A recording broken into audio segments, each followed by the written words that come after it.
Isang mapagpalang araw sa inyong lahat mga ka-viewers. Pagdating ni Ate Roda at Reyna sa paaralan ay naghihintay na si Jomar kay Reyna upang ito ay ipasyal at kumain sa labas. Namangha si Jomar sa napansin niya kay Reyna. Marunong na ito magligpit ng hinubad niyang sapatos. At habang naghihintay sila ng order, naisipan nilang interviehin si Reyna.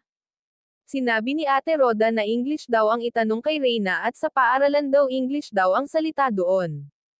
Napabilib si Jomar sa mga sagot ni Reyna, nakakaintindi na talaga ito ng English.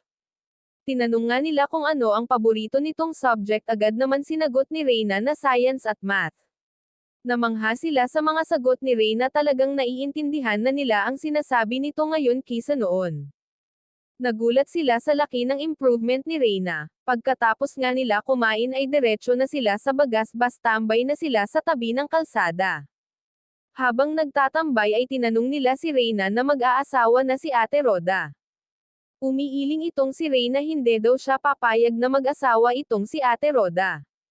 Tinanong nila si Ate Roda kung inatake pa si Reyna ng kanyang sakit, 2 beses na lang daw sa isang buwan inaatake si Reyna. Inaatake daw si Reyna pag iniiwan niya ito ng matagal, pag ito daw natatakot na aatakihin na daw ito sa kanyang sakit. Habang nag-uusap nga sila ay hindi nila namalayan na may babaeng huminto sa tapat nila at titig na titig ito kay Reyna. Isang pants lang pala ito ni Reyna at nagpicture lang sa kanya. Hanggang dito na lang ang update ko mga ka-viewers. Maraming salamat at God bless sa inyong lahat.